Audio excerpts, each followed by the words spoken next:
ಹೌದಲ್ಲ. ಅದಕ್ಕೆ ದೀಕ್ಷೆ ಅನ್ನೋದಿಲ್ಲ. ಅವರು ಯಾವುದು ಇದಕ್ಕೆ ಆಧಾರ ಐತೋ ಅದರ ಕುರಿತಾದಂಥ ವಿಚಾರಗಳನ್ನು ನಿನ್ನೊಳಗೆ ಅದನ್ನು ತಿಳ್ಕೊಪ್ಪ ಅದನ್ನು ಅಂಥೇಳಿ ಗುರು ಉಪದೇಶ ಮಾಡ್ತಾರಲ್ಲ, ಅದಕ್ಕೆ ದೀಕ್ಷೆ ಅಂತಾರ. ಹೌದಲ್ಲ. ಅದು 4 ಪ್ರಕಾರದ ಪ್ರೀತಿಯಿಂದ ಐತಿ ಅಂತ ಹೇಳ್ತಾರೆ. ಕ್ರಮವಾಗಿ 4 ಪ್ರಕಾರವಾಗಿ ಅದ್ರ ಹೇಳ್ತಾರೆ. ಏನು 4 ವೇದಗಳ ಮುಖ್ಯ ಅರ್ಥ ಏನದವಲ್ಲ, ಉಪನಿಷತ್ ವಾಕ್ಯಗಳು, ಅವನ್ನ ಆಧಾರವಾಗಿಟ್ಕೊಂಡು ಮುಖಾಂತರ ಇರಲಿ, ದಶಾಂತರ ಇರಲಿ, ಅಥವಾ ಭಾವಾಂತರ ಇರಲಿ, ಅಥವಾ ಅನ್ಯೋಪದೇಶ ವಾಕ್ಯಗಳ ಮುಖಾಂತರ ಅವ್ರು ತಿಳಿಸ್ತಾರೆ. ಹೌದಲ್ಲ. ಅಂದ್ರೆ ಅದು ಅಗ್ಗಟ್ಟಕತಿ ತೋರಿಕೆ ಭಾವ ಅಳದ ಇರುವಿಕೆ ಒಳಗೆ ನೆಲೆಯಾಗಿ ನಿಲ್ತಾನೆ. ಅದಕ್ಕಿಲ್ಲಿ ಅವ್ರ ಗುರು ಉಪದೇಶ ಅಂತಕ್ಕಂಥದ್ದು ಪರಮ ವೈರಾಗ್ಯವುಳ್ಳಂಥ ಶಿಷ್ಯನಿಗೆ ಅವರು ಬೋಧನೆ ಮಾಡ್ತಾರೆ. ವಿರತಂಗೆ ಕರ್ಮರಹಿತವಾಗಿ ನಿಜವನ್ನು ಗುರು ಬೋಧಿಸುವುದು 4 ಥರದಿಂದ. ಅವರ ಶಿಷ್ಯರನ್ನು ಮುಖಾಂತರ, ದಶಾಂತರ, ಭಾವಾಂತರ, ಬಳಿಕ ಅನ್ಯೋಪದೇಶಾಖ್ಯ ಪರಿವಿಡಿದು ಈ 4 ವಿಧದ ಬೋಧೆಗಳಿಂದ ಗುರು ಬೋಧಿಸುವುದು ಅವಗತ್ಯವು ಅಂತ. ಪ್ರಿಯತಮೆ ಕೇಳು, ಬ್ರಹ್ಮ ವಿಷಯವಾಗಿರುವ ಸತ್ಕ್ರಿಯೆಯೇ ಮಾಡಲು ಅಲಸದಿರೆಂಬ ನಿಯತದ ಈ ಬೋಧೆ ಮುಖಾಂತರವೂ ನಿಷ್ಕ್ರಿಯನು, ಅದ್ವಯನು, ಆತ್ಮನೇನು ಅದರಿಂದ. ನೀನು ಹೆಂಗದಿಪ್ಪ?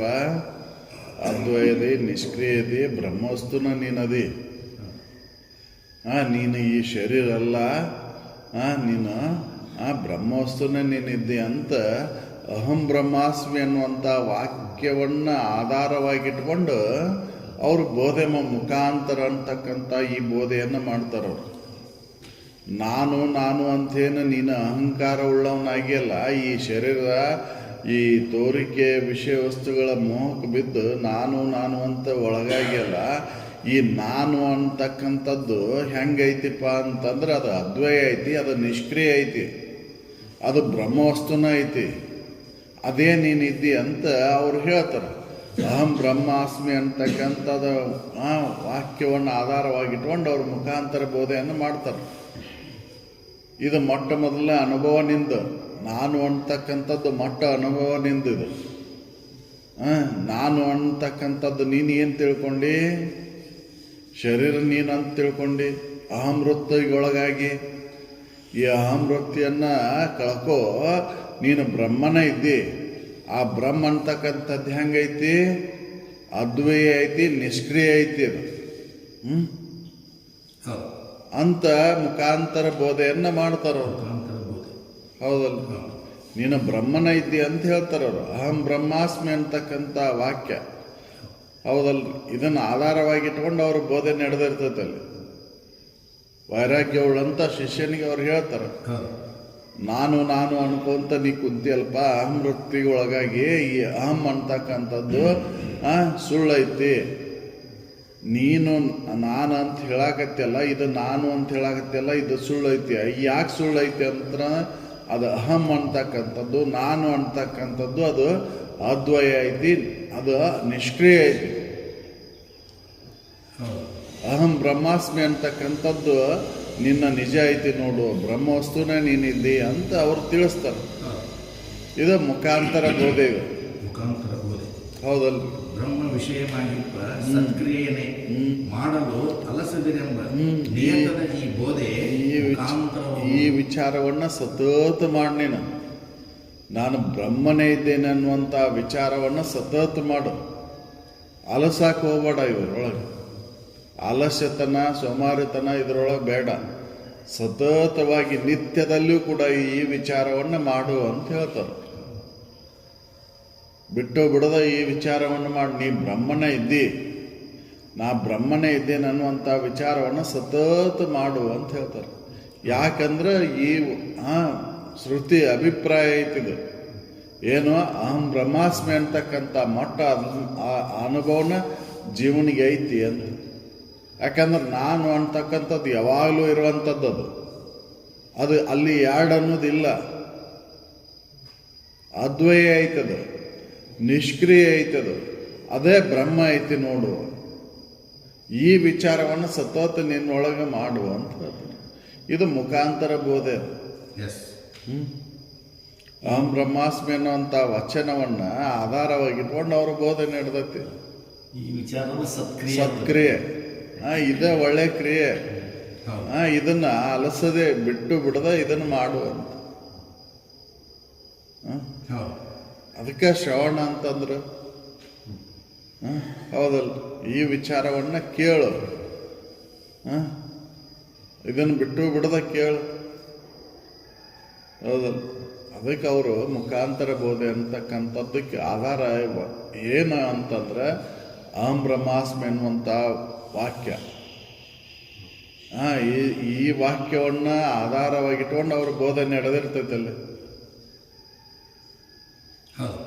ಯಜುರ್ವೇದ ಬೃಹದಾರಣ್ಯಕ ಉಪನಿಷತ್ತು ಅಹಂ ಬ್ರಹ್ಮಾಸ್ಮಿ. ನಿಯತದ ಈ ಬೋಧೆ ಮುಖಾಂತರವಾಗುವುದು. ಇದು ನಿಷ್ಕ್ರಿಯವೂ ಅದ್ವಯವೂ ಆತ್ಮನು ನೀನದರಿಂದ. ನಿಯತ ವಿರತಿಯನ್ನು ಆತ್ಮಾಭಿರತಿಯನ್ನು ಅಂತರದಿಂದೆ ಪರಮನು ಅದ್ವಯನೆಂದು ತಿಳುಕುವ ವರ ಬೋಧೆಯದು ದಶಾಂತರವಾಗುವುದು. ದಶಾಂತರ ಬೋಧೆ ಏನಾಯ್ತದ? ವೈರಾಗ್ಯವುಳ್ಳಂಥ ಶಿಷ್ಯನಿಗೆ ಏನು ಹೇಳ್ತಾರೆ ಅವರು? ಈ ಇಂದ್ರಿಯಗಳು ನೀನಲ್ಲಪ್ಪ, ಈ ತೋರಿಕೆ ನೀನಲ್ಲ, ನೀನು ಏನದಿ ಅಯಮಾತ್ಮ ಬ್ರಹ್ಮ. ಅಯಮಾತ್ಮ ಬ್ರಹ್ಮ ಅಂತಕ್ಕಂಥ ಶ್ರುತಿಯ ವಾಕ್ಯವನ್ನು ಆಧಾರವಾಗಿಟ್ಕೊಂಡು ಅವರು ದಶಾಂತರ ಬೋಧೆ ಅಂತ ಹೇಳ್ತಾರೆ. ಹೌದು, ಇದನ್ನ ಅವ್ರ ಆಧಾರವಾಗಿಟ್ಕೊಂಡು ಹೇಳ್ತಾರೆ. ದಶಾಂತರ ಬೋಧೆ ಅಂತ.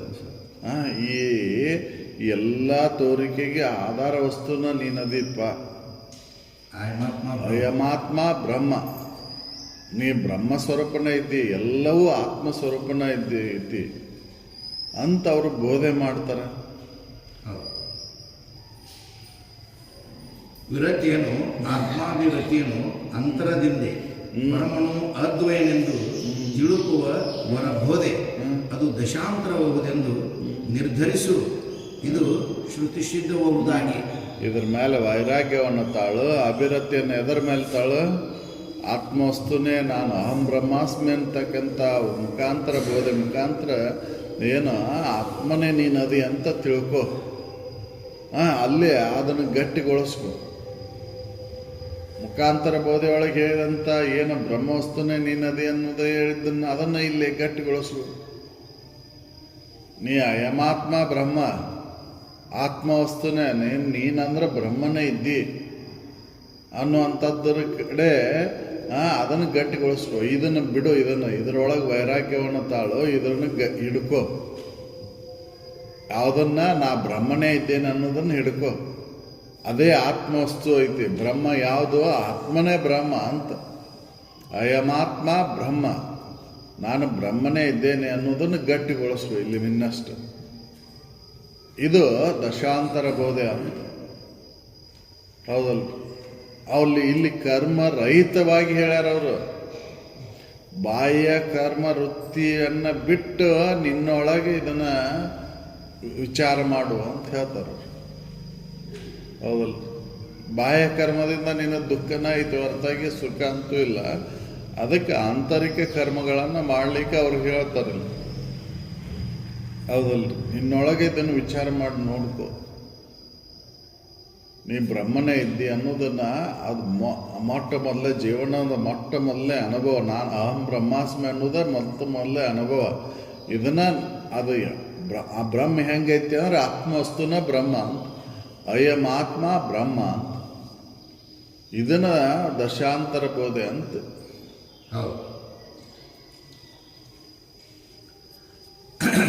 ಇದು ಶ್ರುತಿ ಸಿದ್ಧವಾಗುವುದಾಗಿ.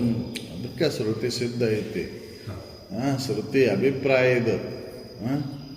ಅದಕ್ಕೆ ಈ 4 ವೇದಗಳ ಮಹಾವಾಕ್ಯವನ್ನು ಆಧಾರವಾಗಿಟ್ಕೊಂಡು 4 ರೀತಿಯ ಬೋಧ ನಡೀತೈತಿ. ಎಲ್ಲೇ ವೈರಾಗ್ಯವುಳ್ಳಂಥ ಶಿಷ್ಯನಿಗೆ ಅವರು ಬೋಧ ಮಾಡ್ತಾರೆ. ವಿರತಿಯನ್ನು ಆತ್ಮಾಭಿರತಿಯನ್ನು ಅಂತರದಿಂದ ವಿಚಾರ ಮಾಡಿ ನೋಡ್ಕೊ. ಆತ್ಮ ಯಾವುದು, ಅನಾತ್ಮ ಯಾವುದು, ಹೌದಲ್ಲ, ಇದ್ರೊಳಗೆ ವೈರಾಗ್ಯವನ್ನು ತಾಳು, ಇದ್ರೊಳಗೆ ಅಭಿರತಿಯನ್ನು ತಾಳು. ಎಲ್ಲಿ ಆತ್ಮವಸ್ತುವಿನಲ್ಲಿ ಅಭಿರತಿಯನ್ನು ತಾಳು, ಅನಾತ್ಮ ವಸ್ತುವಿನಲ್ಲಿ ವೈರಾಗ್ಯವನ್ನು ತಾಳು. ಅಂತ ವೈರಾಗ್ಯ ಉಳ್ಳಂಥ ಶಿಷ್ಯನಿಗೆ ಅವರು ಹೇಳ್ತಾರೆ, ಏನು ನೀನು ಬ್ರಹ್ಮವಸ್ತುನೇ ಇದ್ದೀಪ, ಆ ಬ್ರಹ್ಮನೇ ಆತ್ಮವಸ್ತು, ಅಯಮಾತ್ಮ ಬ್ರಹ್ಮ ಅನ್ನುವಂಥದ್ದು ಶ್ರುತಿ ಸಿದ್ಧವಾದಂಥ ವಾಕ್ಯ ಐತಿ, ಅದನ್ನು ತಿಳಿದು ನೋಡ್ಕೋ ಅಂತ ಹೇಳ್ತಾರೆ. ವಿರತಿಯನ್ನು, ಆತ್ಮಾಭಿರತಿಯನ್ನು ಅಂತರದಿಂದೆ ಪರಮನು ಅದ್ವಯನೆಂದು ತಿಳುಕುವ ವರಬೋಧೆಯದು. ಅದು ದಶಾಂತರಬಹುದು. ವರಬೋಧೆ ಅದು ಪರಮ ಹೆಂಗದನ, ಅದ್ವಯದನ, ಅವ ಬ್ರಹ್ಮವಸ್ತು ಅದನ, ಅದು ನಿಷ್ಕ್ರಿಯ ಐತಿ ಅಂತಕ್ಕಂಥದ್ದು ಹೊರಬೋಧೆಯನ್ನು ತಿಳ್ಕೊ ನೀನು. ಯಾಕಂದ್ರೆ ಇದು ಶ್ರುತಿ ಅಭಿಪ್ರಾಯ ಐತಿ. ಅಯಮಾತ್ಮ ಬ್ರಹ್ಮ ಅಂತಕ್ಕಂಥದ್ದು ಆತ್ಮವಸ್ತುನೇ ಬ್ರಹ್ಮ ಐತಿ. ಬ್ರಹ್ಮ ಅಂದ್ರೆ ಯಾರು ಅಂದ್ರೆ ಅದು ಅದ್ವಯ ಐತಿ, ನಿಷ್ಕ್ರಿಯ ಐತಿ. ಅದೇ ನೀನಿದ್ದಿ. ಅಹಂ ಬ್ರಹ್ಮಾಸ್ಮಿ ಅನ್ನುವಂಥ ವಾಚನ ಹೇಳ್ತತಿ. ಇದು ದಶಾಂತರ ಬೋಧೆ ಅಂತ.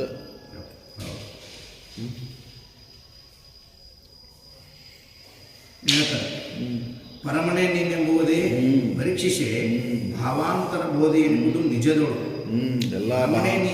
ಎಲ್ಲ ಭಾವನೆಯನ್ನು ಬಿಟ್ಟಾಕು. ತತ್ವಮಸಿ ಅನ್ಯ ಭಾವನೆಯನ್ನೆಲ್ಲ ಬಿಟ್ಟಾಕು. ಆ ಬ್ರಹ್ಮನೇ ನಾನು ಅನ್ನುವಂಥ ಆ ಭಾವದೊಳಗೆ ಒಡಗೂಡು. ಹೌದಲ್ಲ, ತತ್ವಮಸಿ ಅದೇ ನೀನಿದ್ದಿ. ಯಾವುದು? ಆ ಬ್ರಹ್ಮವಸ್ತುನೇ ನೀನಿದ್ದಿ. ಅಹಂ ಬ್ರಹ್ಮಾಸ್ಮಿ ಅಂತಕ್ಕಂಥ ವಚನ ಏನು ಹೇಳ್ತೀವ ಅದನ್ನ ಆ ಬ್ರಹ್ಮನ ಆತ್ಮ ಅದನ್ನ, ಆತ್ಮನ ನೀನದಿ. ತತ್ವಮಸಿ ಆ ಆತ್ಮ ವಸ್ತುನ ನೀನದಿ, ಅನಾತ್ಮ ನೀನಲ್ಲ. ಹೌದಲ್ಲ, ಇದು ಆತ್ಮ ಅಲ್ಲ, ಇದು ಅನಾತ್ಮ ವಸ್ತು ಐತಿ. ಇದಕ್ಕೆ ಆಧಾರವಾಗಿರುವಂಥದ್ದು ಆತ್ಮ ಐತಿ, ಅದೇ ನೀನಿದ್ದಿ ನೋಡು ಅಂತ ತತ್ವಮಸಿ ಅನ್ನುವಂಥ ವಚನ ಹೇಳ್ತತಿ. ಇದಕ್ಕೆ ಭಾವಾಂತರ ಬೋಧೆ ಅಂತ ಹೇಳ್ತಾರೆ. ಭಾವನೆಯನ್ನೆಲ್ಲ ತೆಗೆದುಹಾಕು, ಬಿಟ್ಟಾಕು. ಅನ್ಯ ಭಾವನೆಯನ್ನೆಲ್ಲ ತೆಗೆದುಹಾಕು. ಆತ್ಮವಾದೊಳಗೆ ನೆಲೆಯಾಗಿ ನಿಲ್ಲು. ಆತ್ಮನ ನೀನಿದ್ದಿ ಅಂತಕ್ಕಂಥ ಬೋಧೆ ಅಂತಕ್ಕಂಥದ್ದು ಅದು ಭಾವಾಂತರ ಬೋಧೆ ಅಂತ ಹೇಳ್ತಾರೆ. ಹೌದಲ್ಲ, ನೀ ಅನ್ಯ ಭಾವನೆಯನ್ನು ತಾಳಿ ದುಃಖಕ್ಕೀಡಾಗಿ, ಹೌದಲ್ಲ, ನೀನು ಏನದಿ ಅಂದ್ರೆ ಆ ಬ್ರಹ್ಮವಸ್ತುನೇ ನೀನಿದ್ದಿ. ತತ್ವಮಸಿ ಅಂತಕ್ಕಂಥ ವಚನ ಹೇಳ್ತತಿ. ಅದೇ ನೀನಿದ್ದಿ. ಹಸಿ ಅದೇ ನೀನಿದ್ದಿ. ಇದು ಈ ರೀತಿಯಾಗಿ ಭಾವಾಂತರ ಬೋಧೆ ನಡೀತೈತಿ ಅಂತ. ಇಲ್ಲಿ 4 ಶ್ರುತಿ ಅಭಿಪ್ರಾಯಗಳನ್ನು ಆಧಾರವಾಗಿಟ್ಕೊಂಡು ಬೋಧೆ ನಡೀತೈತಿ ಅಂತ. ಅದು ದಶಾಂತರ ಇರ್ಬೋದು, ಅಥವಾ ಭಾವಾಂತರ ಇರ್ಬೋದು, ಅಥವಾ ಮುಖಾಂತರ ಇರ್ಬೋದು. ಹೌದಲ್ಲ. ಮತ್ತು ಅನ್ಯೋಪದೇಶ ಅಂತ ತಿಳ್ಕೊಂಡು ಅಲ್ಲೇ ಏನು ಪ್ರಜ್ಞಾನಂ ಆನಂದಂ ಬ್ರಹ್ಮ ಅಂತಕ್ಕಂಥ ಶ್ರುತಿ ವಾಕ್ಯವನ್ನು ಆಧಾರವಾಗಿಟ್ಕೊಂಡು ಅಲ್ಲಿ ಬೋಧೆ ಮಾಡ್ತಾರೆ. ನಿನಗೆ ಅನ್ಯವಾಗಿ ಇನ್ನೊಂದು ಏನೂ ಇಲ್ಲಪ್ಪ, ನೀನು ಅರುಣೇ ಇದ್ದಿ. ಪ್ರಜ್ಞಾ ಆನಂದಂ ಬ್ರಹ್ಮ. ಪ್ರಜ್ಞೆ ಅಂದರೆ ಅರುಣೇ ಆನಂದ ಸ್ವರೂಪ ಐತಿ, ಅದೇ ಬ್ರಹ್ಮವಸ್ತು ಐತಿ. ಅರಿವಿಗೆ ಅನ್ಯವಾಗಿ ಇನ್ನೊಂದು ಅರಿವು ಇಲ್ಲ, ಅರುಣೇ ನೀನಿದ್ದಿ. ಅರು ನೀನೆಂದು ಸದ್ಗುರು ಪೇಳಿ ತಿಳಿಯೋಣೆ ಜಾನರ ದೇವ. ಅರುಣ ನೀನಿದ್ದಿ. ಅರಿವಿನೊಳಗೆ ಅನ್ಯ ಕಲ್ಪನೆಗಳಿಲ್ಲ, ಇನ್ನೊಂದು ಭಾವನೆ ಇಲ್ಲ. ಅಲ್ಲೇ ಅರಿವಿನೊಳಗೆ ಅನ್ಯ ಕಲ್ಪನೆಯನ್ನ ಯಾವೂ ಇಲ್ಲೇ ಇಲ್ಲ. ಅಲ್ಲೇ ಅರು ಹಿಂಗೆ ಐತಂತ ಅದನ್ನು ಕಲ್ಪನೆ ಮಾಡಿಕೊಂಡು ಹೇಳಲಿಕ್ಕೆ ಬರೋದಿಲ್ಲ. ಹೌದಲ್ಲ. ಇನ್ನೂ ಅರಿವು ಇನ್ನೊಂದರಿಂದ ಅರಿವಿಸ್ಕೊಳ್ಳಲಾರದು. ಯಾಕಂದ್ರೆ ಅದು ನಿಷ್ಕ್ರಿಯ ಐತಿ. ಅದು ಬ್ರಹ್ಮನೇ ನೀನಿದ್ದಿ. ಅರಿವನೇ ನೀನಿದ್ದಿ, ಬ್ರಹ್ಮಸ್ವರೂಪನ ನೀನು. ಅದು ಹೆಂಗೈತಿ? ಆನಂದ ಐತಿ. ಹೌದಲ್ಲ. ಅದಕ್ಕೆ ಅವ್ರು ಹೇಳ್ತಾರ ಅನ್ಯೋಪದೇಶ ಅಂತಂದ್ರೆ ನಿನಗನ್ಯವಾಗಿ ಅರು ಅಂತಕ್ಕಂಥದ್ದು ಬೇರೆ ಇಲ್ಲಪ್ಪ, ನೀನೇ ಅರು ಸ್ವರೂಪದಿ. ಪ್ರಜ್ಞೆ ಅಂದ್ರೆ ಅರು. ಪ್ರಜ್ಞೆ ಅಂದ್ರೆ ಅರು. ಹೌದಲ್ಲ. ನೀ ಅರು ಸ್ವರೂಪನೇ ಇದ್ದೀಪ. ಅದ ಆನಂದ ಸ್ವರೂಪ ಐತಿ. ಪ್ರಜ್ಞಾನಂ ಆನಂದಂ ಬ್ರಹ್ಮ. ಬ್ರಹ್ಮ ಎಲ್ಲಿ ಪ್ರಜ್ಞೆ ಐತಿ ಅದು ಆನಂದ ಐತಿ. ಅದೇ ಬ್ರಹ್ಮವಸ್ತು ಅಂತಕ್ಕಂಥ ವಚನವನ್ನು ಆಧಾರವಾಗಿಟ್ಕೊಂಡು, ಶ್ರುತಿಯ ವಾಕ್ಯವನ್ನು ಆಧಾರವಾಗಿಟ್ಕೊಂಡು ಅನ್ಯೋಪದೇಶವು ನಡೀತೈತೆ ಅಲ್ಲಿ.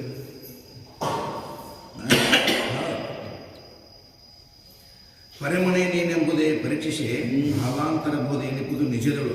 ಪರಮಾತ್ಮನೆಂದೆಂಬ ತಾನು ಅಣ್ಣನೆಂದೆಂಬ ಎರಡೂ ಭಾವನೆಗಳು ಎರಡೂ ಖುಷಿಯಕ್ಕು. ಯಾಕಂದ್ರೆ ಪರಮಾತ್ಮ ಬೇರೆ ಇಲ್ಲ, ನಾನು ಜೀವಾತ್ಮನೂ ನಾನಲ್ಲ. ನಾನು ಏನದೇನೆ ಅರು ಸ್ವರೂಪನ ಅದೇನೆ. ಹೌದಲ್ಲ? ಪರಮಾತ್ಮ ನನಗನ್ಯವಾಗಿ ಇಲ್ಲ, ನಾನು ಜೀವಾತ್ಮನೂ ಅಲ್ಲ. ನಾನು ಏನದೇನೆ ಕೇವಲ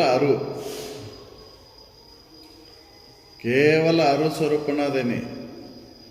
ಸತ್ವ ರಜೋ ತಮೋ ಗುಣಗಳನ್ನು ಕಳೆದ ಉಳಿದಂಥ ಉಳ್ಮೆ ಆದಂಥ ಶ್ರೇಷ್ಠವಾದಂಥ ಗುಣಾತೀತವಾದಂಥ ಬ್ರಹ್ಮವಸ್ತುನೇ ನಾನು, ಅರುನೇ ನಾನಿದ್ದೇನೆ, ನಾ ಆನಂದ ಸ್ವರೂಪನೇ ಇದ್ದೇನೆ ಅನ್ನುವಂಥ ವಿಚಾರಗಳನ್ನು ಅವರು ತಿಳಿಸ್ತಾರೆ. ಇದಕ್ಕೆ ಆಧಾರವಾಗಿ ಇಟ್ಕೊಂಡು ಶ್ರುತಿ ವಾಕ್ಯವನ್ನು ಆಧಾರ ಇಟ್ಕೊಂಡಾರ. ಏನು? ಪ್ರಜ್ಞಾನಂ ಆನಂದಂ ಬ್ರಹ್ಮ ಅಂತಕ್ಕಂಥದ್ದು. ಹೌದಲ್ಲ? ಪ್ರಜ್ಞೆ ಅರಿವಿನ ಹೊರತಾಗಿ ಇನ್ನೊಂದು ಏನೂ ಇಲ್ಲಪ್ಪ. ಎಲ್ಲ ಈ ತೋರಾನು ತೋರಿಕೆಗೆ ಆಧಾರವಾಗಿರುವಂಥದ್ದು ಅರು ಒಂದೈತಿ. ಅರು ಅನೇಕವಾಗಿ ವಿಕರಿಸಿಲ್ಲ. ಹೌದಲ್ಲ? ಅರುವಾಗೇನ ಐತದು. ಅರಿವಿನೊಳಗೆ ವಿಕಾರಗಳ ಹೆಗೆ ಇಲ್ಲ ಅಂತ ಅವ್ರು ತಿಳಿಸ್ತಾರ. ಯಾಕೆ? ಪರಮ ಬೇರೆ ಜೀವ ಬೇರೆ ಅಂತಕ್ಕಂಥದ್ದು ಇಲ್ಲಿ ಪರಮ ಜೀವಾತ್ಮರು ಬೇರೆ ಬೇರೆ ಆಗಿಲ್ಲ. ಯಾಕೆ? ಪ್ರಜ್ಞಾನಂ ಆನಂದಂ ಬ್ರಹ್ಮ ಅಂತಕ್ಕಂಥ ಶ್ರುತಿ ಹೇಳ್ತೈತಿ. ಎಲ್ಲಿ ಪ್ರಜ್ಞೆ ಐತಿ ಅದು ಆನಂದ ಸ್ವರೂಪನ ಐತಿ, ಅದು ಬ್ರಹ್ಮನ ಐತಿ ಅಂತ. ಅದು ಎಲ್ಲೆಲ್ಲೂ ಐತಿ. ಹೌದಲ್ಲ? ಹೇಗೆ ಬಯಲು ವ್ಯಾಪಕವಾಗೈತು ಹಾಗೆ ಅರು ಅನ್ನೋದು ವ್ಯಾಪಕತ್ವದಿಂದ ಕೂಡೈತಿ. ಅದನ್ನು ಹೇಳ್ತಾರೆ ಅವರು. ಈ ಅನ್ಯೋಪದೇಶದ ಮುಖಾಂತರ ಅನ್ಯವಾಗಿ, ನಿನಗನ್ಯವಾಗಿ ಇನ್ನೊಂದು ಏನೂ ಇಲ್ಲಪ್ಪ ಸದ್ವಸ್ತು, ನಿನಗನ್ಯವಾಗಿ ಅರು ಇಲ್ಲ, ನೀನ ಪರಮದಿ, ನೀನ ಜೀವ ಅಂತ ತಿಳ್ಕೊಂಡು ತಪ್ಪು ತಿಳ್ಕೊಂಡು, ಜೀವ ಬೇರೆ ಪರಂ ಬೇರೆ ಅಂತ ನೀ ತಿಳ್ಕೊಂಡು, ಇದನ್ನು ತಿಳಿದು ನೋಡು ಅಂತ ಅವರು ಈ ವಚನವನ್ನು ಆಧಾರವಾಗಿಟ್ಕೊಂಡು ಅವರು ಬೋಧನೆ ಮಾಡ್ತಾರೆ. ಬ್ರಹ್ಮ ಏವನ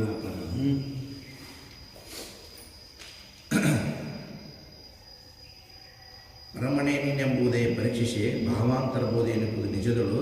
ಪರಮಾತ್ಮನೆಂದೆಂಬ ತಾನು ಅಣ್ಣನೆಂದೆಂಬ ಎರಡೂ ಭಾವನೆಗಳು ಎರಡೂ ಖುಷಿ ಅದಾವು.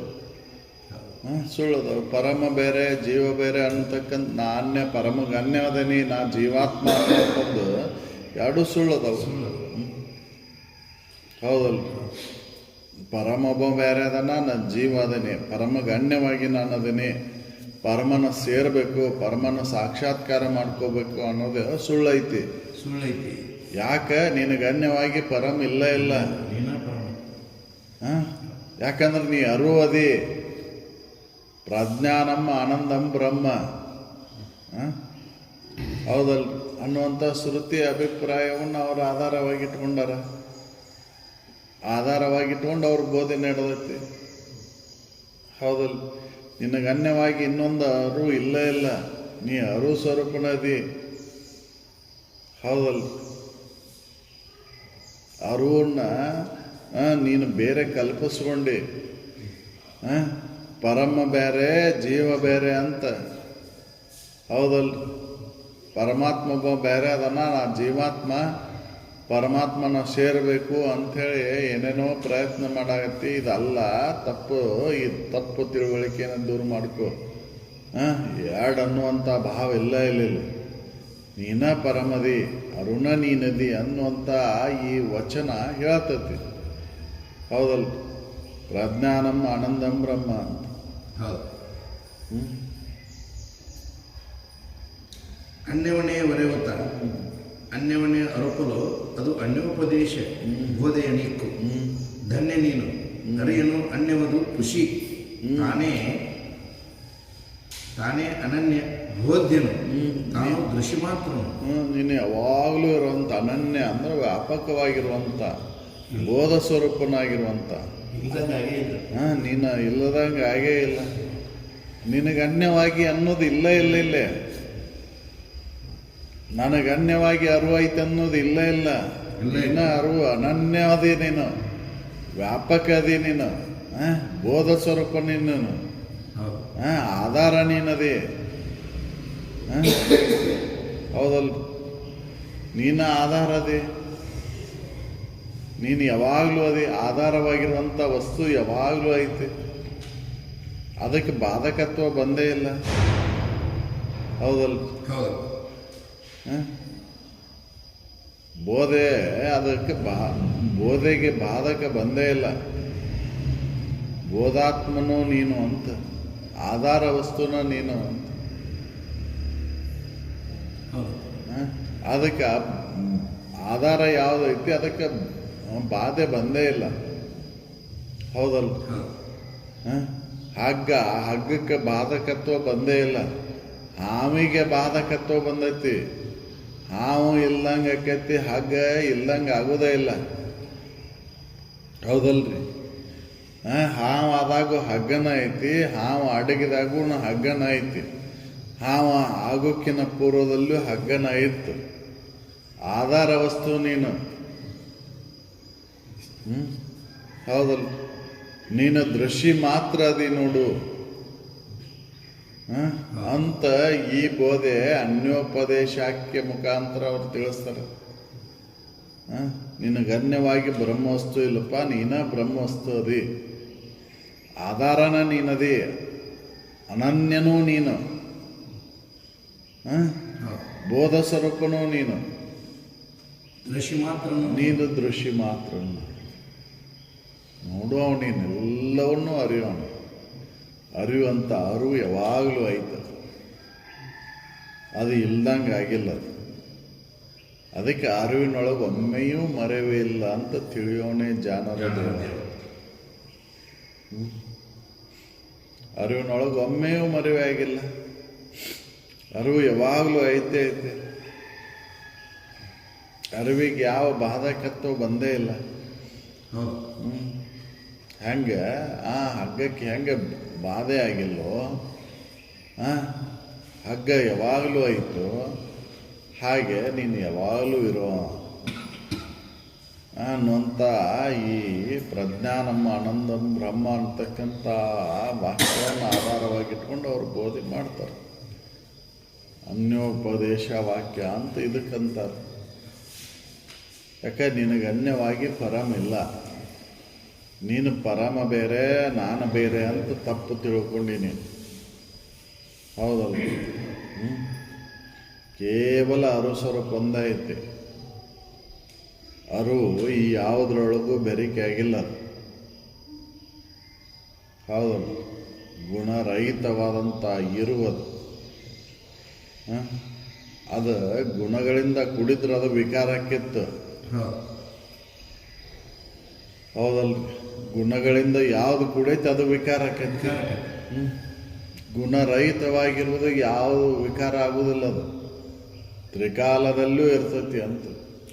ಹೌದಲ್ಲ, ಗುಣಗಳಿಂದ ಕೂಡ್ಕೊಂಡದ್ದು ಕೆಡ್ತಾವು. ಹೌದಲ್ರಿ, ಅವು ವಿಕರಿಸಲ್ಪಡ್ತಾವು.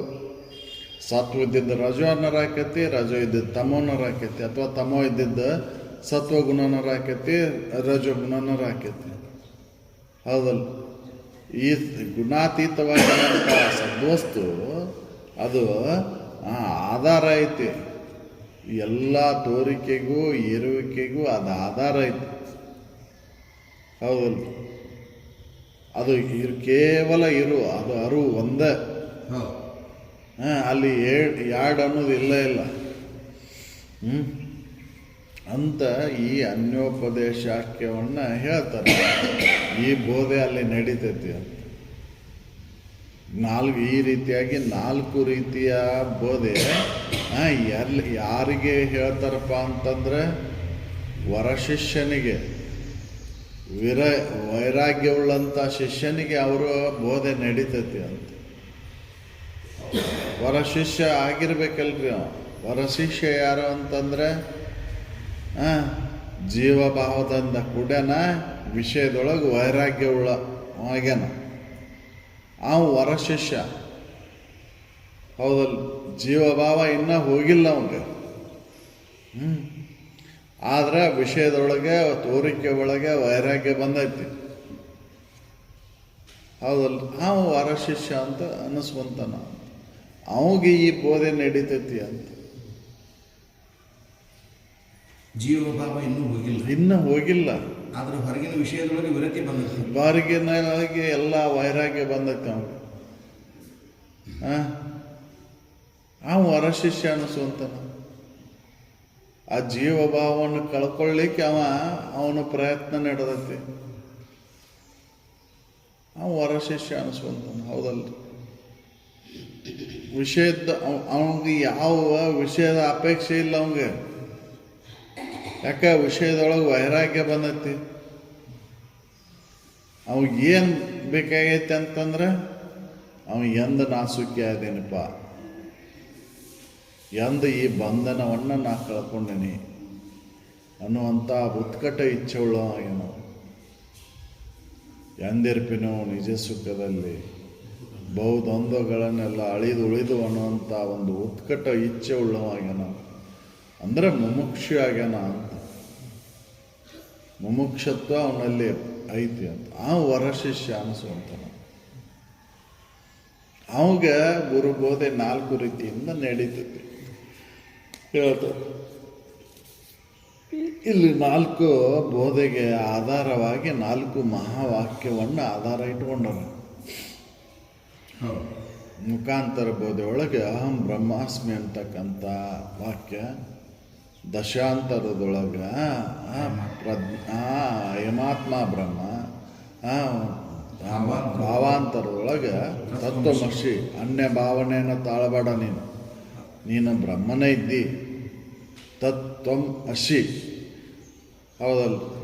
ಆಮೇಲೆ ಅನ್ಯೋಪದೇಶಕ್ಕೆ ಪ್ರಜ್ಞಾನಂ ಆನಂದಂ ಬ್ರಹ್ಮ. ಈ 4 ವಾಕ್ಯವನ್ನು ಆಧಾರವಾಗಿ ಇಟ್ಕೊಂಡು ಅವರು ಉಪದೇಶ ನಡೀತೈತಿ. ಹೌದಲ್ಲ? ನಾವು ಇದ್ರೊಳಗೆ ಉದಾಸೀನ ತಾಳ್ತೇವಂತನ ಆ ವೇದಗಳೇನು ಹೇಳ್ತಾವೆ, ಉಪನಿಷತ್ತುಗಳೇಂತಾವೆ ಅಂಥೇಳಿ ನಾವು ಇದ್ರ ಮೇಲೆ ಅನಾಸಕ್ತಿಯಿಂದ ನಾವು ಇದನ್ನು ಮಾಡ್ತೇವೆ. ಹೌದಲ್ಲ? ವೇದಗಳು ಉಪನಿಷತ್ತುಗಳು ಏನು ಹೇಳ್ತಾವೆ ಅಂದ್ರೆ ನೀನು ಅದದಿ ಅಂತ ಹೇಳ್ತಾವೆ. ಯಾವುದು ಎಲ್ಲದಕ್ಕೂ ಆಧಾರವಾಗಿರುವಂಥ ಆ ಬ್ರಹ್ಮವಸ್ತುನೇ ನೀನದಿ. ಆ ಬ್ರಹ್ಮವಸ್ತು ಹೆಂಗೈತಿ? ಅದು ಅದ್ವಯ ಐತಿ, ನಿಷ್ಕ್ರಿಯ ಐತಿ, ಅದು ಆನಂದ ಸ್ವರೂಪ ಉಳ್ಳದ್ದು, ಅದೇ ನೀನಿದ್ದಿ ಅಂತ ಅವರೆಲ್ಲ ತಿಳಿಸಿ ಹೇಳ್ಯಾರ. ಅವ್ರ ಅನುಭವದಿಂದ ಕಂಡುಕೊಂಡು ಹೇಳಿದಂಥ ಸತ್ಯವಾಕ್ಯಗಳನ್ನು ನಾವು ಆಧಾರವಾಗಿಟ್ಕೊಂಡು ಅಧ್ಯಯನ ಮಾಡಿದಾಗ ಅದು ಹೊಳಿತೈತಿ ನಮಗೆ. ಹೌದಲ್ರಿ? ಇಲ್ಲಂದ್ರೆ ಈ ತೋರಿಕೆ ಭಾವದಿಂದ ಈ ಶರೀರ ನಾನು ನಂದು ಅನ್ಕೊಂತ ವಿಷಯದೊಳಗೆ ಸುಖ ಬುದ್ಧಿಯನ್ನು ಇಟ್ಕೊಂಡು ಇದರೊಳಗೆ ತಿರುಗಬೇಕಾಕೈತಿ. ಇವನು ಆಧಾರಿತವಾಗಿ ಸಂಶಯ ಹೋಗುದಿಲ್ರಿ. ಅದಕ್ಕೆ ಅವರು ಆ ಬೋಧೆ ಒಳಗೆ ಈ ಒಂದೊಂದು ಶ್ರುತಿ ವಾಕ್ಯವನ್ನು ಆಧಾರವಾಗಿಟ್ಕೊಂಡು ಅವರು ಬೋಧೆ ಮಾಡ್ತಾರೆ. ಜೀವ ಬ್ರಹ್ಮದ ಅಭೇದವನ್ನು ಇವು ಸೂಚಿಸ್ತವೆ. ಹೌದಲ್ಲ? ಜೀವ ಬ್ರಹ್ಮರ ತಪ್ಪು ತಿಳುವಳಿಕೆಯನ್ನು ದೂರ ಮಾಡ್ತವೆ. ಜೀವ ಬೇರೆ ಅಲ್ಲ, ಬ್ರಹ್ಮ ಬೇರೆ ಅಲ್ಲ ಅಂತ ಹೇಳ್ತಾವೆ. ಬ್ರಹ್ಮನ ಲಕ್ಷಣಗಳು ಜೀವನ ಲಕ್ಷಣಗಳು ಒಂದದಪ್ಪ ಅಂತ ಹೇಳ್ತಾವೆ. ಇವನ್ನ ಆಧಾರವಾಗಿಟ್ಕೊಂಡು ಹೇಳ್ತಾರಷ್ಟೇ. ನಿಜವಾಗಿ ನೋಡಿದರೆ ಅಲ್ಲಿ ಯಾವ ಲಕ್ಷಣನೂ ಹೇಳಲಿಕ್ಕೆ ಬರೋದಿಲ್ಲ ಅಂತ ಹೇಳ್ತಾರೆ. ಮುಂದೆ ತಪ್ಪು ತಿಳುವಳಿಕೆಯನ್ನು ದೂರ ಮಾಡಿಕೊಳ್ಳಿಕ್ಕೆ ಒಂದು ಇದಕ್ಕೆ ಆಧಾರ ಇವು ಅಷ್ಟೇ. ಹೌದಲ್ಲ? ಇಂದ ಹೇಳಿದರು ಈ ವೇದಾಂತಕ್ಕೆ ಯಾವುದೇ ಲಕ್ಷಣಗಳನ್ನು ಹೇಳಲಿಕ್ಕೆ ಬರೋದಿಲ್ಲ ಅಂತ ಹೇಳ್ಯಾರ.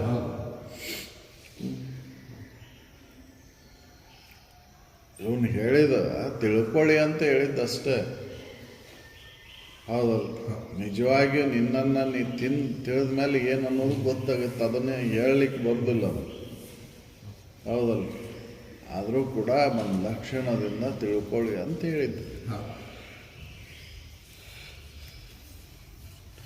ಇಂತು ಈ ಪರಿಯ 4 ಥರದ ಬೋಧೆಗಳನ್ನು ಭ್ರಾಂತಿ ಬೋಧ ಚತುಷ್ಟಯವೆಂದು ಕಾಂತೆ ನೀನು ಅರಿಯುವುದು ಓರಂತೆ ಪರಮಾತ್ಮನ ಅನಂತನ ಅದ್ವಿತೀಯ ಚಿನ್ಮಯನಾಗಿ. ಇವು ಎದಕ್ಕದಾವು? ಭ್ರಾಂತಿ ನಾಶ ಮಾಡ್ಕೊಂಡ ಕಷ್ಟ ಇವು ಅದು ಹೇಳಿದ್ದು. ಭ್ರಾಂತಿಯನ್ನು ಕಳ್ಕೊಳ್ಳಿಕ್ಕೆ ಹೇಳಿದಂಥದ್ದು ಇದು. ನಿಜವಾಗಿ ನಿನ್ನ ಸ್ವರೂಪಕ್ಕೆ ಹೇಳಲಿಕ್ಕೆ ಬರೋದಿಲ್ಲ ಇದನ್ನು. ಭ್ರಾಂತಿಯನ್ನು ಕಳ್ಕೊಳ್ಳಿಕ್ಕೆ ಹೇಳಿದಂಥ ವಾಕ್ಯಗಳಿವು. ಹೌದಲ್ಲ, ಅವ ಅನಂತ ಅದ್ವಿತೀಯ ಚಿನ್ಮಯನಾಗಿ. ಅವ ಹೆಂಗದನ? ಅನಂತದನ, ಚಿನ್ಮಯ ಅದನ, ಅದ್ವಿತೀಯ ಅದನ. ಅದಕ್ಕೆ ಹೇಳಲಿಕ್ಕೆ ಬರೋದಿಲ್ಲ ಇದನ್ನು. ಭ್ರಾಂತಿ ನಾಶ ಮಾಡ್ಕೊಳ್ಳಿಕ್ಕೆ ಹೇಳಿದ್ದಿದು. ಭ್ರಾಂತಿಯನ್ನು ಕಳ್ಕೊಳ್ಳಿಕ್ಕೆ ಈ ಲಕ್ಷಣಗಳನ್ನು ಹೇಳಿದ್ದು. ಭ್ರಾಂತಿ ಬೋಧ ಚತುಷ್ಟಯ 4 ರೀತಿಯಾದಂಥ ಭ್ರಾಂತಿ ಬೋಧೆಯನ್ನು ಈ ಬೋಧೆಗಳ ಭ್ರಾಂತಿಯನ್ನು ನಾಶ ಮಾಡ್ಕೊಳಕ್ಕೆ 4 ಬೋಧೆಗಳು.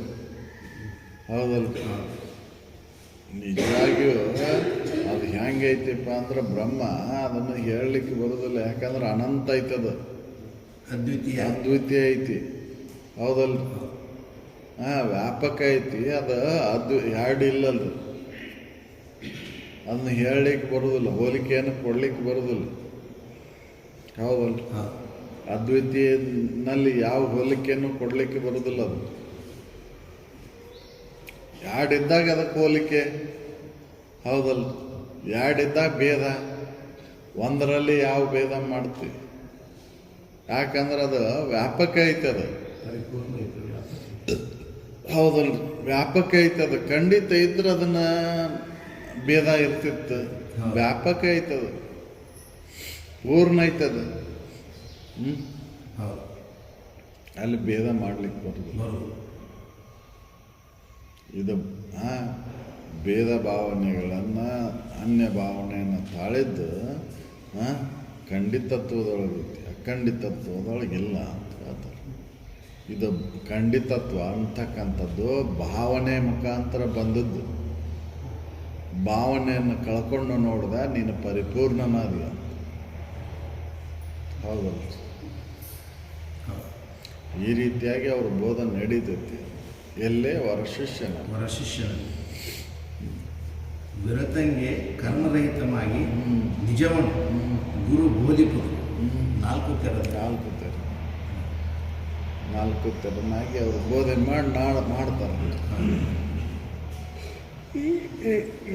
ಯಾಕೆ ಬೋಧನೆ ಮಾಡ್ತಾರಪ್ಪ ಅಂತಂದ್ರೆ ಭಾವನೆಗಳ ಒಳಗಾಗ್ಯವು. ಹೌದಲ್ಲ, ಭ್ರಾಂತಿ ಉಂಟಾಗೈತಿ. ಹಗ್ಗ ಏನು ಭ್ರಾಂತಿಯಿಂದ ಹಾವಾಗೈತಿ.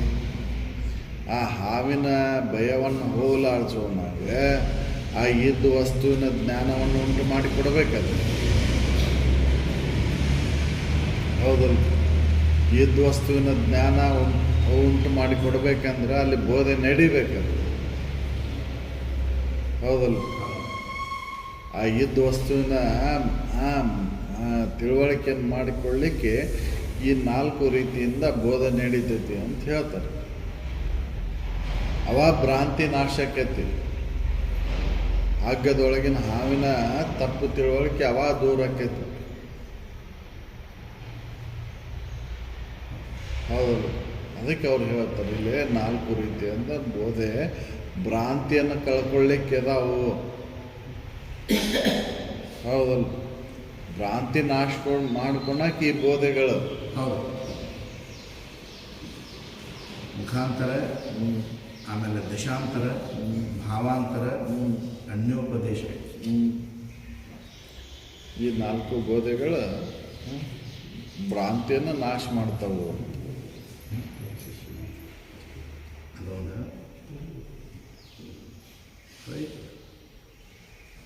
ವರ ವರಶಿಷ್ಯರ ಅಣು ಮುಖಾಂತರ ವರಶಿಷ್ಯರನು ಮುಖಾಂತರ ದಶಾಂತರ ಭಾವಾಂತರ ಬಳಿಕ ಅನ್ಯೋಪದೇಶಾಖ್ಯ ಪರಿವಿಡಿದು ಈ 4 ವಿಧದ ಬೋಧೆಗಳಿಂದ ಗುರು ಬೋಧಿಸುವುದು ಅವಗತಿ. 4 ರೀತಿಯಿಂದ ಬೋಧೆ ಮಾಡ್ತಾರೆ ಕ್ರಮವಾಗಿ.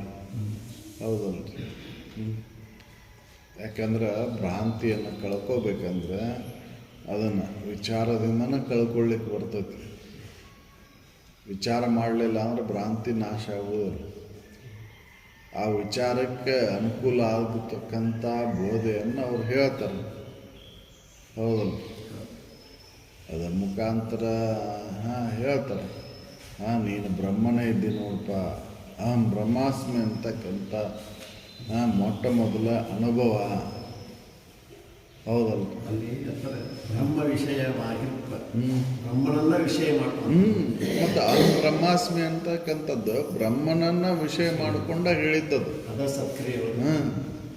ಹೌದಲ್ರಿ? ಬ್ರಹ್ಮನನ್ನ ವಿಷಯ ಅಂತಂದ್ರೆ ನೀನು ಬ್ರಹ್ಮನೇ ಇದ್ದಿ, ಅಹಂ ಬ್ರಹ್ಮಾಸ್ಮಿ, ನೀನು ಶರೀರ ಅಲ್ಲ. ಹೌದಲ್ಲ? ನೀ ಶರೀರ ಅಲ್ಲ, ನೀ ಬ್ರಹ್ಮನೇ ಇದ್ದಿ. ಈ ವಿಚಾರವನ್ನು ಮಾಡು, ಬಿಟ್ಟು ಬಿಡದ ಈ ವಿಚಾರವನ್ನು ಮಾಡು. ಇದತ್ ಕ್ರಿಯೆ ಒಳಗೆ ತೊಡಗು. ಹೌದಲ್ಲ? ನಿಯತದಿ ಯಾವಾಗಲೂ ಬಿಟ್ಟು ಬಿಡದ ಈ ವಿಚಾರವನ್ನು ಮಾಡು. ಅಹಂ ಬ್ರಹ್ಮಾಸ್ಮಿ, ನಾನು ಬ್ರಹ್ಮನೇ ಇದ್ದೇನೆ, ಅಲಸದೆ. ಹೌದಲ್ಲ? ಈ ಕ್ರಿಯೆ ಒಳಗೆ ತೊಡಗು. ಇದನ್ನು ಬಿಡು. ಇದು ನೀನು ಏನು ತಿಳ್ಕೊಂಡು ಶರೀರ ನಾನಂತ ತಿಳ್ಕೊಂಡು, ಶರೀರ ನೀನಲ್ಲ, ಬ್ರಹ್ಮನೇ ನೀನಿದ್ದಿ. ಅಹಂ ಬ್ರಹ್ಮಾಸ್ಮಿ, ನೀನು ಬ್ರಹ್ಮನೇ ಇದ್ದಿ, ಶರೀರ ನೀನಲ್ಲ. ಹೌದಲ್ಲ? ಅಂತ ಈ ಕ್ರಮ ಸತ್ಕ್ರಿಯೆ ಒಳಗೆ ತೊಡಗು. ಇದನ್ನು ಆಲಸ್ಯ ಮಾಡಬೇಡ. ಆಲಸ್ಯತನದಿಂದ ಕೂಡ್ಕೊಂಡು ಈ ವಿಚಾರವನ್ನು ಮಾಡಬೇಡ. ಸತ್ಕ್ರಿಯೆಯಿಂದ ಯಾವಾಗಲೂ ನಿಯತದಿಂದ ಈ ಕ್ರಮದಿಂದ ತೊಡಗು. ಹೌದಲ್ಲ? ಅವ್ರು ಹೇಳ್ತಾರೆ, ನೀನು ಬ್ರಹ್ಮನೇ ಇದ್ದೀಪ ಅಂತ ಶ್ರುತಿ ವಾಕ್ಯ ಐತಿಪ್ಪ. ತಿಳಿದು ನೋಡಿದ್ರೆ ನೀ ಬ್ರಹ್ಮನಾದಿ. ತಿಳಿಲಾರ್ದಕ್ಕೆ ಭಾವನೆ ಮುಖಾಂತರ ನೀ ಏನಾಗಿ ಶರೀರ ನಾನಂತ ತಿಳ್ಕೊಂಡು ಭ್ರಾಂತಿ ಅಂದ. ಹೌದಲ್ಲ? ಇದನ್ನು ಕಳ್ಕೊಳ್ಳಿಕ್ಕೆ ಅವರು ಮುಖಾಂತರ ಬೋಧೆ ಅಂತಕ್ಕಂಥದ್ದು ನಡೀತೈತಿ. ಅಹಂ ಬ್ರಹ್ಮಾಸ್ಮಿ ಅಂತ ಶ್ರುತಿ ಆ ವಾಕ್ಯವನ್ನು ಆಧಾರವಾಗಿಟ್ಕೊಂಡು ಅವ್ರು ಹೇಳ್ತಾರೆ. ಆ ಬ್ರಹ್ಮ ಹೆಂಗೈತಿಪ್ಪ ಅಂತಂದ್ರೆ ಅದು ನಿಷ್ಕ್ರಿಯ ಐತಿ, ಅದು ಅದ್ವಯ ಐತಿ. ಬ್ರಹ್ಮ ಅಂದ್ರೆ ಹೆಂಗೈತಿಪ್ಪ ಅಂತಂದ್ರೆ ಮತ್ತೆ ಅಲ್ಲಿ ಸಂಶಯ ಪಾಳಬೇಡ. ಬ್ರಹ್ಮ ಅಂದ್ರೆ ಹೆಂಗೆ, ಬ್ರಹ್ಮ ಅಂದ್ರೆ ಏನು ಅಂತಂದ್ರೆ ಅದು ನಿಷ್ಕ್ರಿಯ ಐತಿ, ಅದ್ವಯ ಐತಿ ಅಂತ ಹೇಳ್ತಾರೆ. ಹೌದಲ್ಲ? ಇವು 4 ವಾಕ್ಯಗಳು ಚಿಂತನೆಯನ್ನು ಮಾಡುವ ಅವ ಭ್ರಾಂತಿ ದೂರ ಆಕೈತಿ. ಹೌದಲ್ಲ? ಇದು ಯಾರು ಈ ಚಿಂತನೆಯನ್ನು ಮಾಡ್ತಾರ ಅಂತಂದ್ರೆ ವೈರಾಗ್ಯ ಉಳ್ಳಂಥವ್ರು. ವಿಷಯದೊಳಗೆ ವೈರಾಗ್ಯ ಬಂದೈತಿ. ಹೌದಲ್ಲ? ತನ್ನ ನಿಜವನ್ನು ಅರಿಬೇಕನ್ನೋ ಅಂತ ಉತ್ಕಟ ಇಚ್ಛೆ ಆಗೈತಿ. ಅಲ್ಲಿ ಈ ಬೋಧೆಯನ್ನು ಅವರು ಮಾಡ್ತಾರೆ. ಹೌದಲ್ಲ? ಈ ಉತ್ಕಟ ಇಚ್ಛೆ ಇಲ್ಲದವಂಗೆ ಹೇಳಿದರೆ ಏನಾಗಬೇಕು? ಅಲ್ಲಿ ಇದು ಉಳಿದಿಲ್ಲ. ಹೌದಲ್ಲ? ವಿಷಯದೊಳಗೆ ಯಾವ ವೈರಾಗ್ಯ ಬಂದೈತಿ ಅವಾಗಿದು ಹತ್ತತ್ತಿ ಅಂತ. ಸಾಧನ ಚತುಷ್ಟಯ ಸಂಪನ್ನ. ಅದಕ್ಕೆ ಮುಮುಕ್ಷತ್ವ ಬಂದವಂಗೆ ಇದು. ಮುಮುಕ್ಷತ್ವ ಬರ್ದವಂಗೆ ಹೇಳಿದ್ರು ವ್ಯರ್ಥ ಅಂತ. ಹಂಗಾಗತ್ತೆ ಅಂದ್ರೆ ಬೋರ್ಗಲ್ ಮೇಲೆ ನೀರು ಸುರಿದಂಗೆ. ನಾವು ಏನು ಹೇಳಿದರೂ ಕೂಡ ಅದು ಉಳಿದೇ ಇಲ್ಲ. ಹೌದಲ್ಲ? ಕರ್ಮಿಗೆ ಎಷ್ಟು ಹೇಳಿದರೂ ಕೂಡ, ಈ ಬೋಧೆಯನ್ನು ಎಷ್ಟು ಹೇಳಿದರೂ ಕೂಡ ಅದು ಏನು ಉಪಯೋಗನ ಆಗೋದಿಲ್ಲ. ನನಗೆ ಹೇಳಿದ ಬ್ರಹ್ಮಬೋಧೆ ಕಾದ ಕೆಬ್ಬಣದ ಮೇಲೆ ನೀರು ಇರ್ದಂಗೆ ಆಕೈತಿ. ಚೊರ ಅಂದ್ರೆ ಹೋಗಿಬಿಡ್ತದೆ. ನಲಿದು ಮಧ್ಯಮಗೆ ಹೇಳಿದ ಕಂಜದಲ್ಲಿ ಮುಕ್ತಾಕ ಮುಕ್ತಾಕೃತಿ ಹೌದಲ್ಲ. ವರೆದು ಉತ್ತಮನಿಗೆ ವಸಿಷ್ಠನಲ್ಲಿ ಬೋಧಿಸಿದ ಬ್ರಹ್ಮಬೋಧೆ ಅದೇ ಅದು ಮುಕ್ತ ಆಕೈತಿ ಅಂತ ಚಿಪ್ಪು ಎರೆದ ಮುಕ್ತಿನಂತೆ ಅಂತ ಹೌದಲ್ಲ. ಅದು ಮುಕ್ತ ಆಕೈತಿ ಅಲ್ಲಿ ಹೇಳಿದ್ದು. ಅಂಥ ವರಶಿಷ್ಯತ್ವವನ್ನು ಪಡೆದಿರಬೇಕಲ್ಲ, ಉತ್ತಮ ಆಗಿರಬೇಕಲ್ಲ. ಅವನಲ್ಲಿ ಈ ಬೋಧೆ 4 ಬೋಧೆಗಳು ನಡೀತಾವು. ನಾವನ್ನಾಗ ವೈರಾಗ್ ಬಂದಿರ್ತೈತ್ರಪ್ಪ ಜೀವಭಾವ ಹೋಗಿಲ್ಲ. ಆ ಜೀವಭಾವ ಹೋಗಕ್ಕೆ ಮೊದಲೇಕೆ ಹೇಳ್ಯಾರ ಅವರು. ಶಿಷ್ಯ ಅಂದ್ರೆ ಏನು ಅಂತೇಳಿ ಶಿಷ್ಯನ ಲಕ್ಷಣಗಳು 2ನೇ ಇದನ್ನ ಹೇಳ್ಯಾರ ನೋಡ್ರಿ ಅವ್ರ ಸೂತ್ರ. ಇದು 4ನೇ ಇದರ ಸಂಧಿ ಒಳಗೆ 2ನೇ ಸೂತ್ರನ ಹೇಳ್ಯಾರ. 2ನೇ ಸೂತ್ರನೇ ಇದೆ. 4ನೇ ಸಂಧಿ ಒಳಗೆ 2ನೇ ಸೂತ್ರನ ಇದೆ. ಶ್ರವಣಾದಿ ಶಬ್ದಾದಿಗಳು ಈ ಕರ್ಮಾದಿ ತ್ರಿವಿಧ ಅವಗತಿಗಳು ಅರಿಯೇ ಮುಕ್ತಿ.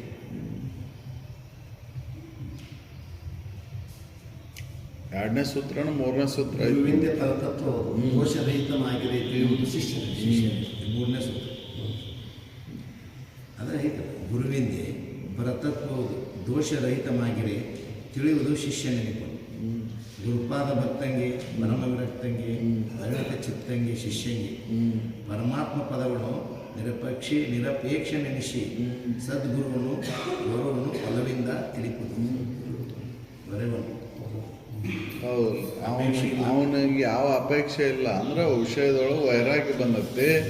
ಜೀವಭಾವ ಹೋಗಿಲ್ಲ. ಜೀವಭಾವ ಹೋಗಿಲ್ಲ. ವರ ಶಿಷ್ಯ ಅನಿಸ್ಕೊಂತಾನ. ಹೌದು. ಜೀವಭಾವವನ್ನು ಕಳ್ಕೊಳ್ಳುವಂಥ ಪ್ರಯತ್ನದೊಳಗೆ ತೊಡಗ್ಯಾನ.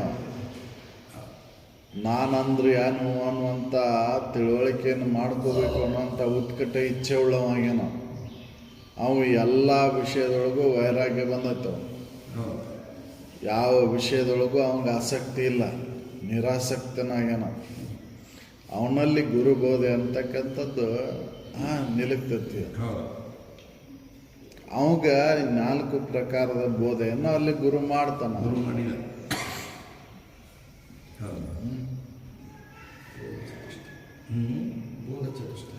ಬೋಧ ಚತುಷ್ಟಯ ನಿರೂಪಣೆ ಸೂತ್ರ 4. ಎಷ್ಟು ಸೂಕ್ಷ್ಮವಾಗಿ ಆಗ್ಬೇಕು ಅನ್ನೋದು, ಎಷ್ಟು ಆಳವಾಗಿ ಬರಬೇಕು. ಒಂದೊಂದು ಶಬ್ದ ಸಹಿತ ಬಿಡಾಕಲ್ಲ.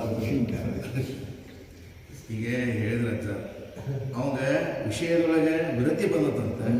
ಆದ್ರಿಂದ ಜೀವಭಾವ ಹೋಗಿಲ್ಲ.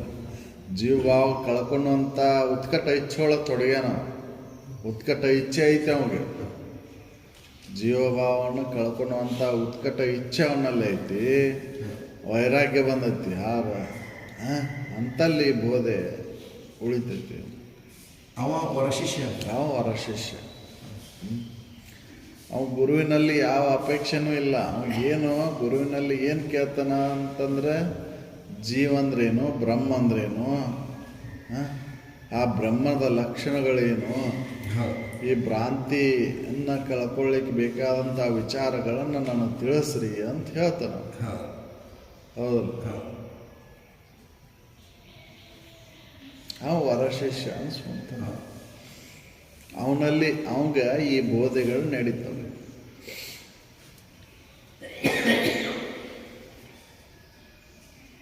ಅದಕ್ಕೆ ಬೋಧ ಚತುಷ್ಟಯ ಅಂತ ಹೇಳ್ಕೊಂಡು 4 ರೀತಿಯಂಥ ಬೋಧಗಳು. ಬೋಧ ಚತುಷ್ಟಯ